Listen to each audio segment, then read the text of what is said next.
When creating any kind of program, whether it be an app, a website, or maybe working with robotics, before we start coding, we need to design a solution first. Programmers offer his diagrams or flowcharts to help map out the design of their code and also to help them decompose the problem that are solving data to smaller or easy to solve parts. Designs not only help programmers work out what they have to do, but they can also be useful for helping others understand how the code works and to help work out why code may not be working as expected. Flowcharts are one common tool to assist with designing programs as they help us to analyze processes. When we create a flowchart, it allows you to break any process down into individual events. For example, if we redevelop a flowchart of climbing stairs, it might look something like this. First, we indicate that we start the flowchart by indicate the start of the sequence of instructions. Then we follow by our sequence of stepping up and stepping right constructions. If we have not yet reached the end of the stairs, then we want to keep going and therefore repeat the up and right actions. If we have reached the end of the stairs, however, we want to stop. Let's have a look at another example of flowchart. In this of the flowchart which describe the action of filling up a bathtub with water. In this flowchart, we start by executing the instructions for turning on the tap and then seeing how much water is in the bath. The instruction we want to repeat is that checking the water level at the bath. It is not high enough for the bath, then we leave the water running and continue to check it. If it is high enough, we proceed to turn the tap off. We can embed this in our algorithm by including the Boolean expression to check whether the bath is full enough. If the answer is false, we keep running the water. If the answer is true, we stop.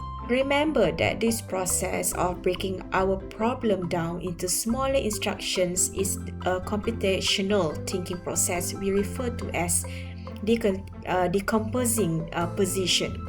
Decomposing a problem into smaller sub-components help us to figure out exactly what needs to happen and how at each stage is breaking down. Each individual event will display the flow from start to end point and the logical relationships between each event. Flowcharting helps us to clarify what needs to happen or what is happening and helps our understanding of the process and how we can improve it.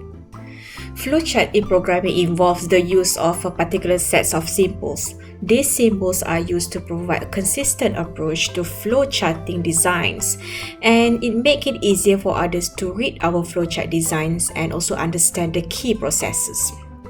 In this unit, we're going to use some of these symbols to help draw flowcharts and work out with our algorithms. The first symbol we will use is the arrow, which tells us the direction of logical flow through the flowchart. The second symbol is the oval, which is used to represent the start or end state of our algorithm. Next is the rectangle, which represents a process. And finally is the diamond, which represents where we make a choice. As you can see, repetition is not explicitly represented as a symbols.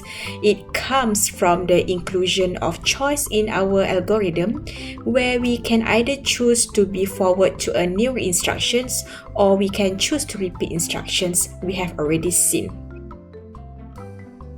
Flowchart can be extremely useful tool to help us understand our algorithms, and also useful when learning how to design algorithms. They help us articulate and describe our algorithms and problem-solving process, and can also be useful as a basic for tracing through our algorithms, perhaps explaining out loud to others as a way of validating our throughout processes. Now that you know about the different symbols in flowchart, okay, let's return to last week that you make Arduino Tinkercad LED blink.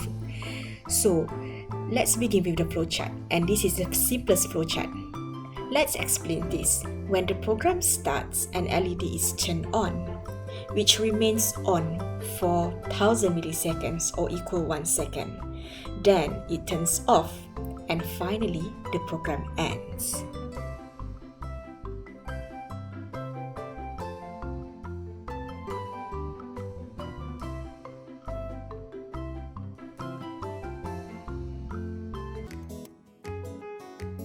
Okay, now it's your turn to create your own flowchart. It is based on what you did last week using the Tinkercad.